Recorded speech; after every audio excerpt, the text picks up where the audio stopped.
Irene, it's lovely to meet you, albeit virtually. It's lovely to meet you. What I wanted to ask, because your book is a revelation to me. I really enjoy it. I've read quite a bit of it now. I'm still don't give the endings away, but it's a wonderful book. What, first of all, made you decide to write it? What was the idea? Was it like a personal record for you? No, it's really an accident almost. It started out when I was going to college, the Los Angeles City College, many years ago. And I had a professor by the name of Tom anyway. So Tom Stemple, and he kind of urged me. He said, "You should write a book. And I said, "Why? I'm not a writer per se. I'm really, I'm an actor. I'm not a writer." So many years later, I think it was back in 2015, 16, I went back to his class and gave a talk, and then we had a question and answer kind of thing. And after that, two hands went up, and they were students, and they had asked to write my book. They didn't want to write my book. So then Tom says, you see, they want to write your book, so you have an interesting life, and And that's how it came about. Yeah, that's how it came about. Let me take you right back to the beginning, because you're a very beautiful lady, but am I right in saying that you got started through a beauty contest? You won a contest. Yes, I did. I was 17, I think barely 17. I won the Miss Chinatown USA beauty pageant. Don't you love the pageants, though? You see, I still think they're. I don't understand this on PC thing. I think they're great if the girls like doing them. Why not? And look where it leads to. That's the thing in life, isn't it? Yes, back then it was quite popular. Nowadays, I have no idea. But I think back then, I was enticed to go to do the pageant because it was in San Francisco. It's at the Masonic Temple. It's a huge deal. And then your family associations gives you all kinds of things. Gold plaques. I mean, they literally give you gold plaques with, your name and everything engraved in it. And trips around the world, a whole trip around the world. Diamond watches, jewelry, everything. Comes on, fitted to you. Matching shoes, for a kid, that's a lot. So yeah. I was in New York. We were living in New York with my parents, and then I was hanging out in Chinatown once a week. We go down there with the kids from school, and the guy said, "Well, I still need one more girl from New York, because New York is a big city. We need to have 2 representations." And so I said, "Okay, I said, ask my mom. Ask my mom." I was going to ask you, Mom. Yeah, my mom always said yes. She's an artist. She's very, very liberal. So yeah, go. So I went, flew a plane. These are all very new to a young girl, and barely 17. And so and I got a lot of gifts. It was great. I had no idea that I was going to win anything. It just, I have to tell you this, of all the public appearances you do, or acting, or newscasting, beauty pageant is probably one of the scariest things ever. Yes. Because you're really being judged by your so-called beauty, grace and whatever. And you have to walk around this huge stage of the San Francisco Masonic Temple.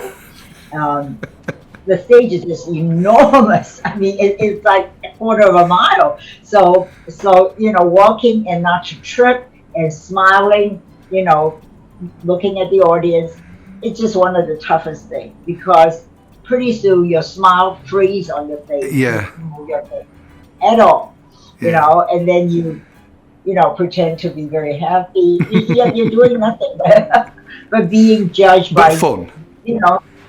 Mm-hmm. Sarah Irene, from winning that, did you want to be an actress at that point, or were you just having fun and thinking, because you're very young, but you're obviously very beautiful, but you're not quite sure maybe where you want to go, or was that always the dream to become an actor? No, it wasn't. I always wanted to be a ballerina, and I almost ended up in London, because when I was 12, I won the scholarship to the Royal Academy of Dance. Wow. And at that time, it was called Sadler's Wells. Right. Yeah. So I was in Hong Kong, and I was studying ballet. It was my passion. I just wanted to be a ballerina. I thought this was what I want to do. And so when the Sadler's Wells people came, and I was the only one chosen amongst the whole Commonwealth, as we called it then. And so my father flew in from Taiwan or wherever he was, and took a meeting with them in one of the high rises in Hong Kong, and they explained the program to us, and how you have to be, taking dance 5 or 6 hours a day and do your regular schoolwork, because obviously you're 12 years old. And then not only that, but you have to measure up physically to their standards in order to be in the corps de ballet. Yeah. There was no guarantee that you would be a prima ballerina whatsoever. So you will have to work in the corps de ballet something like 7 years in order to repay them back. It was like an indentured servant. It was almost like an indentured servant. And my father looked at me, like 12 years old, like a little stick. And he said, this one is never going to be a ballerina. So I was crushed. That was my big first heartbreak. Yeah. What was Jimmy Stewart like when you went in? Did he live up to your expectation, Irene? Because, probably like yourself, I've been lucky enough to meet, the people that I've admired. And when they don't quite live up to it, you think, oh no, because you think no. But, I was so green. And I, it was, in a way when you're so green and you just took the directions and you don't question anything. Okay, so you do this, you do that. You're working in this bars and dilapidated set, and there was a phone, one of those old telephones that we used to have dial, and so I was told that Jimmy's gonna come in here and you try to pick him up. Of course, that's your job, to get him to buy you a drink. And so I thought, oh wow, good, here comes a customer. Right? So he has directly to the phone and was trying to speak Jimmy English, kind of like, want to find the, room such and such, miss you, so and so. I said, oh my gosh, forget it. Let me help you. So I spoke French through the whole thing, to say that, he's looking for so and so. He's looking for his daughter. Is she in such and such? Would you please connect her and everything? So a little dialogue and everything. And pretty soon the cops came in. The gendarmes, they came in to harass or to get the prostitutes out of there. Yeah. You also appeared in lots of big shows, that are cult shows now, like Man from U.N.C.L.E., Perry Mason, things like that.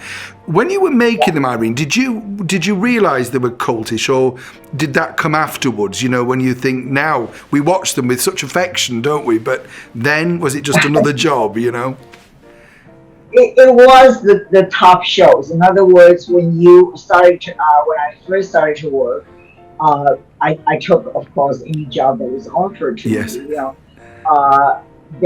But then there was all these big shows that were running, such as Man from U.N.C.L.E., I Spy, Voyage to the Bottom of the Sea, all these very big shows. With, it is kind of interesting, it's. I just can't even remember. It's almost like a dream. So I just did it. I just try to get as much job as I can.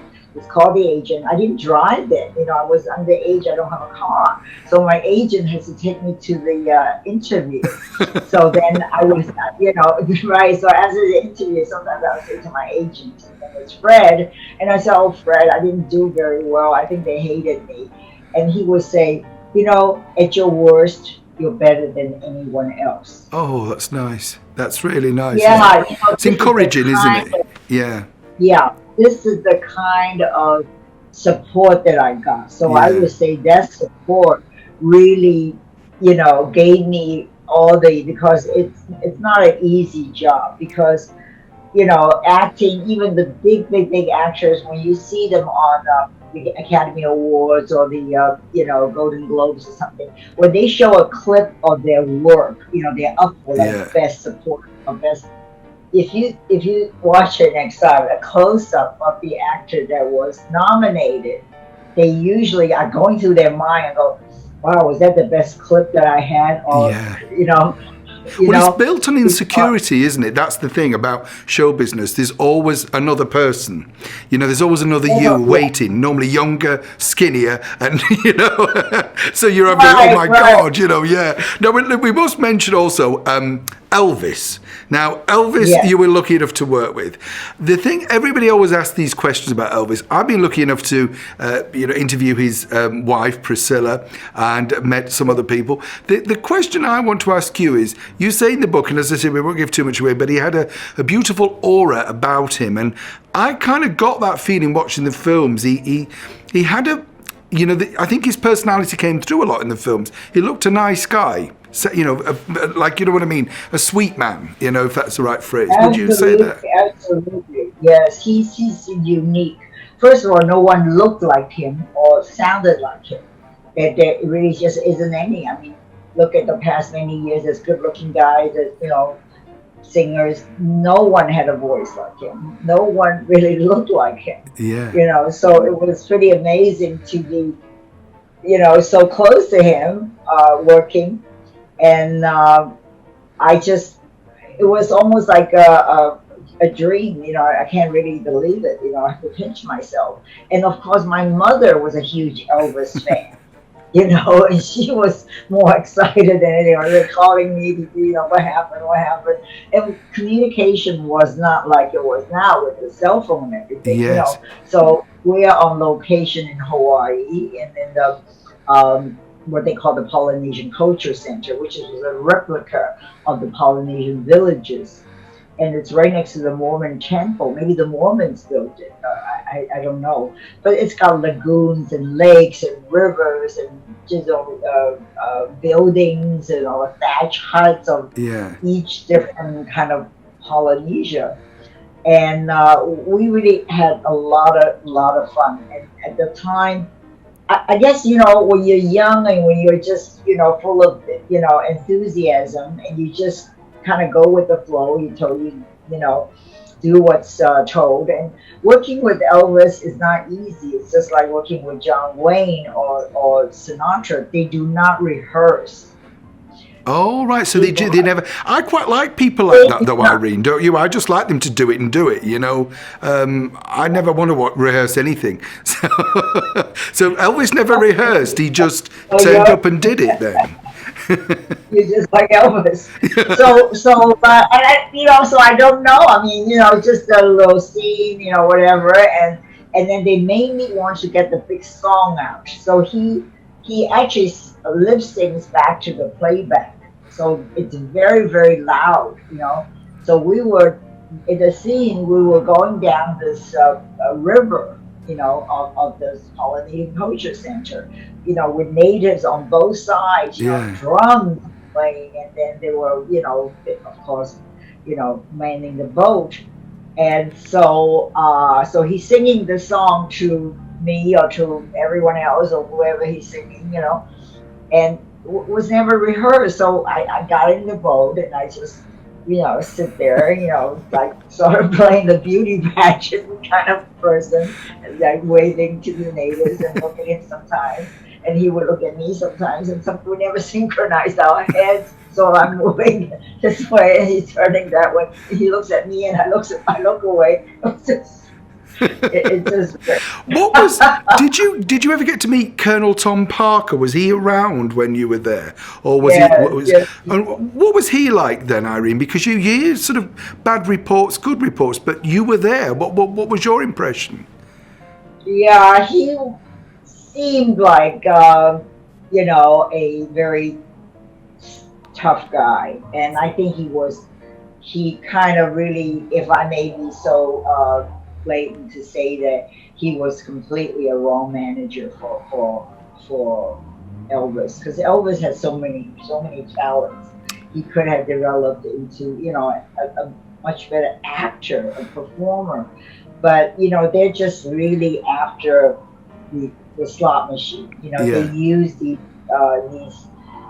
great entertainers, just like Michael Jackson. He just used and abused, and they all died so young because it's not possible to keep up this kind of filming and performing all over the country, and no, he was. I don't think he was benevolent to, you know. It's a shame, isn't it? I mean, what I want to ask you is, when you watch the film now, are you like watching it as a detached person, thinking, I can't quite believe, you know what I mean? That's sort of like, that is me, you know? But it's because you can't believe you sat with them, can you, almost? It's like a third person at times. Yeah, it was. I just thought I was very, very scared the first day on set because, I can imagine. yeah, I really ate a little lunch and they broke for lunch and I don't know if you have time, but of how I met him, the first time. So I went back to my trailer to lay down for a while, and the air conditioning wasn't working. So I thought, oh, I can't stay here. So I went out and I thought, well, they broke for lunch and I didn't really want to disturb anybody. So I started walking down the little pathway. And then all of a sudden I saw a hand just like right in front of my chest, like 3 inches away. And I go, oh, I'm sorry. He said, Miss, I'm sorry, you can't come this way. It's Elvis's, dressing room. Yeah. I said, oh, I'm so sorry. I didn't know my air conditioner broke. So make a long story short, he came right back in 2 minutes. He said that I have to check with him. And he said, you can come in. So I was led into Elvis's dressing room, which is this big room called the Queen's hut or whatever. And then they led me to a side room where there's a massage table, quite tall massage table. And he said, please lay down, because, I'll get you some water if you want to. And they put a towel over me because I was dressed in a native Polynesian clothes. Oh, right. Yeah, but there's not too many clothes. So he put a towel over me and said, brought me a glass of water. So I was very comfortable. I lay down, closed my eyes, and I don't know how long, but when I woke up, I opened my eyes, and Elvis's face was 12 inches from my face. Wow. And I was like, it was quite a shock. He was holding a compress on my forehead, and gave me that, really incredible crooked smile. And I was so taken in shock that I didn't know. Well, but you would be, wouldn't you? I mean, it's like you've had the poster on the wall, and now the poster's come to life, Irene. It's like, wow. It's like, here we go. It's really like, and you got to finish reading the book because it's a very interesting little chapter. I've got to tell you, it is a fabulous piece in the book. We won't spoil it anymore. We have to throw in, of course, the chairman of the board himself, Frank Sinatra. Now, I mean, at this point, you've met everybody, so this is why I want to urge people to buy the book. It's a really interesting read, but you met these people really in the golden age. That's how I would describe it. But what was Frank Sinatra like for you? I mean, because he'd been so many things, hadn't he, to so many generations, the Bobby Sox, and then the sort of, the 50s musical guy. And by the time you're meeting him, he's a little bit more mature. Had he changed? And what was he like as a character in this period that you knew him? Well, it was just such a coincidence, or maybe if people say, "Oh, there's no coincidences, there's no accidents, it's meant to be." So I was then doing a TV commercial, which was really huge. Okay, it's a national TV commercial for Standard Oil of America. Huge corporation. Yes, and then at the same time, I was doing another commercial for Hawaiian Punch, which is Proctor and Gamble. So I'm working for these two major American, corporations. So they send me out on different, tours, publicity tours, and film the commercials. And the commercials cost so much money that the advertising executives, on Madison Avenue, if they want to shoot it in Tahiti, they will shoot it in Tahiti. If they want to shoot it in the Bahamas, they'll shoot it in the Bahamas. I have my own, whatever dressing wardrobe people, makeup people. So I was doing that, and so I had no idea, I was going to meet Frank Sinatra. But I was in Miami doing one of the commercials. So then my agent, the manager, called me and said, Aaron Rosenberg, who actually is one of the producers of the movie I did with Doris Day, just prior to that. He said, he's in town. You should call him and have lunch with him. And I said, oh yeah, okay. So I called him and had lunch with him, and at the Fontainebleau Hotel, which I think is still in Miami. A very famous hotel, yeah. A very famous hotel. Yeah. So yeah, I'm like, huge. So I kind of, parked and tiptoed in there. And I thought it was only me and Aaron Rosenberg, but then he had a table, like 8 people, 7 or 8 people, or maybe even 9 people there. And the only seat that was vacant was across from Sinatra. Wow. So I sat down there. So I think he had a clue of who this girl that he was invited. And I had no clue. And I was, I really don't want to be caught staring. So I kept my eyes down and watched my plate of lunch. I ate and I looked up once in a while, I looked, because I didn't want to be caught staring. But all I felt was that he had, this tremendous kind of energy about him. Most people you meet, you can say that they're like an earth and water sign, a fire sign, a fire and air sign. Everybody gets that kind of personality. But with him, it's like everything together. Yeah. Air or water and fire, and he's always not very relaxed. The guy is always kind of like on edge kind of thing. That's the feeling. That's what you read, actually, Irene. You read that, he would ring people up and say, we're going to fly to Vegas. Or, so he was always on. I suppose the phrase you might use today is living in the moment, not planning things, not slowing down, living every day, to the max.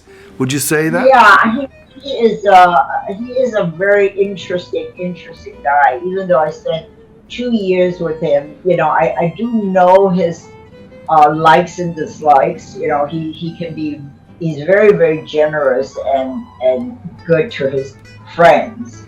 But he is very much from that Hoboken, New Jersey, the Italians, the Goombas, that he always had friends that he knew from back then. Yeah. And he was very close to his mom. Very, very close. He never spoke about his father at all, I don't think.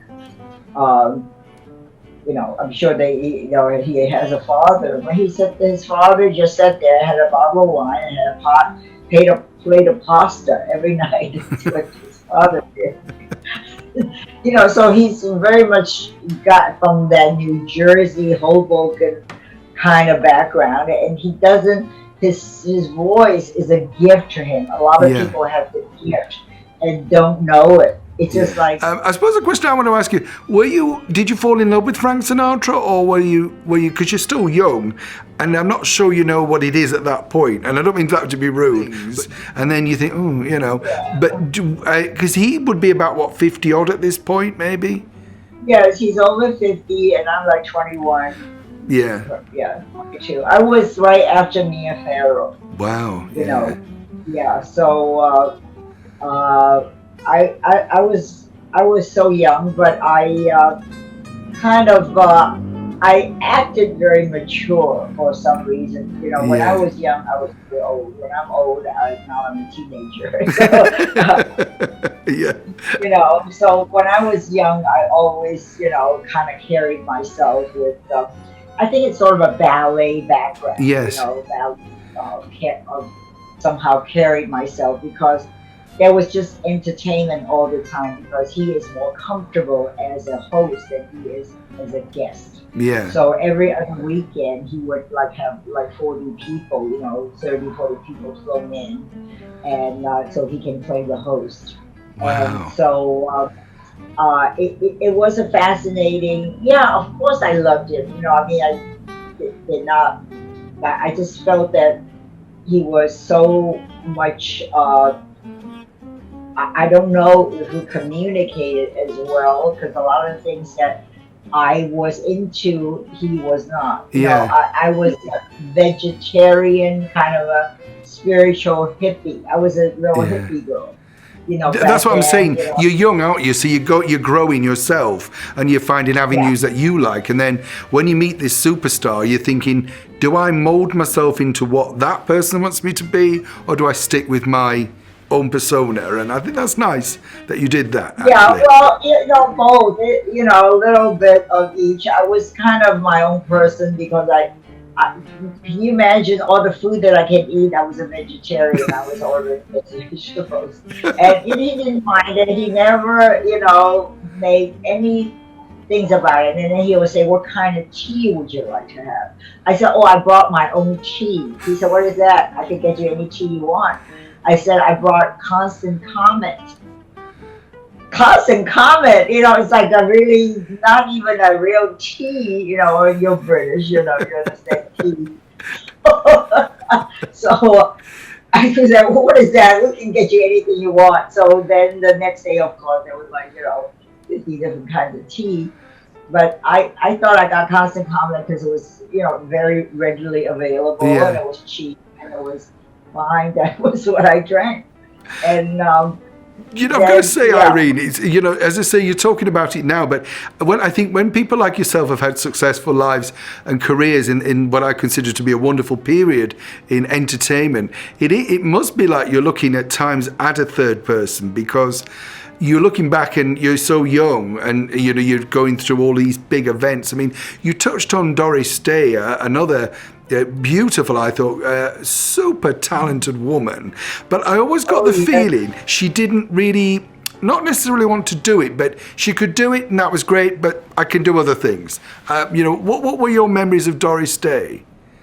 Yeah, she is a very unique character. You know, I think that we were in that film because I had lost a big picture at 20th Century Fox, but I was still under contract with them because in order to do a screen test for a movie called San Pebbles with Steve McQueen and Richard Attenborough, I had to be under contract. So then the next picture was this, you know, Caprice.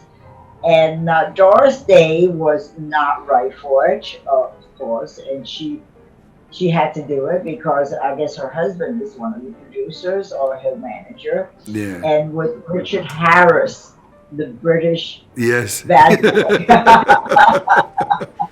He was wonderful. He lived at the Savoy, he was a wonderful character. You know, I don't know if you know this, Irene, he lived at the Savoy Hotel in London. And one night there was a fire, a very famous fire at the Savoy, and they carried him out. And he allegedly said to the press, "I told you the food was bad." So cruel, you know, but funny, you know what I mean? And so oh my God. What I want to ask you is, you know, you get this contract at a big studio like Fox.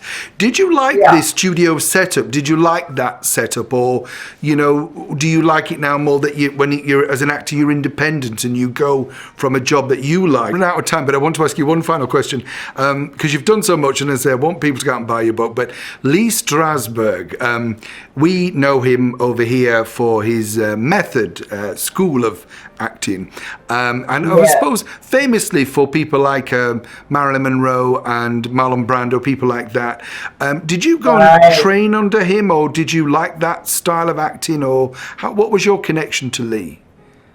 Yeah, I did study with Lee for a little while, nothing, you know, long term or anything. I had several different teachers, and Lee was one of them, you know, because I think what happened is that I just sort of got into it, and then I realized that I need to, you know, have my craft, because British people have Shakespeare and everything. You know, I worked with a lot of British actors, and somehow they can drink themselves down to the floor, and next morning they get up and they're bright and everything and know every line. And I thought, this is amazing, you know, amazing. Must be this Shakespearean training, you know. Whereas in the U.S., we, you know, of course, there's the stage, and then of course there's the film. I would say, a film actor because I like the intimacy of the camera. Yeah. And I'm not a big person and I don't make big gestures. I'm very lost on stage. So yes, I did study, all along. Even now, if I have something, I have a coach. I have, to go to workshops because it's a tool that if you don't use it, it gets rusty, like everything else. Yeah, absolutely. Yeah. I have to ask you, Irene, was there a part that you didn't get that you wished you had have got in terms of, it doesn't have to be a part in your era, but when you think, I really would have loved to have played like, I don't know, Lady Hamilton or something, you know what I mean? What would you have loved to have been if you could have picked any role? What would that be? Oh my gosh. Well, there are many, interesting parts of, I don't know. I think there was a part that always interested me. I don't even know if it's an Italian film. It was like the Rose Tattoo. Oh, yes. Yeah. You look absolutely brilliant and stunning, can I say. Do you think that's down to, because I always think, as you rightly said at the beginning of the chat, I think people who come from a dance background, they do know how to look after themselves body-wise. I think that, as doing ballet and stuff, I think that's part of the thing. I've often thought that with ballet. Even male ballet, dancers, they always look good. It's the deportment and the back and the way they sit. Would you say that's part of that genetics and obviously your family genetics have helped you look good? So there's a bit of that too, I guess. Very much so. And I want to add one thing, which is yoga. Yes. The hot yoga, the Bikram yoga, which I've been doing for over 40 years. And I really think that contributed to my, my health. It keeps you limber and strong at the same time. It's more so than just weightlifting or bodybuilding or jogging. It's an all-around workout. It works you out from the inside out. Well, Irene, you're a living testament to that. You really are. You look fabulous. Your book is wonderful. And I really want to thank you for your time today. I urge everybody to go out and enjoy your book and remember a great time when Hollywood really was the golden era of making movies. And thank you so much for being my guest today. And thank you, Neil. Yes, and I enjoy I wish I'm sitting where you're sitting. Thank you, Irene. I'll see you soon. Take care. Bye-bye. Bye-bye.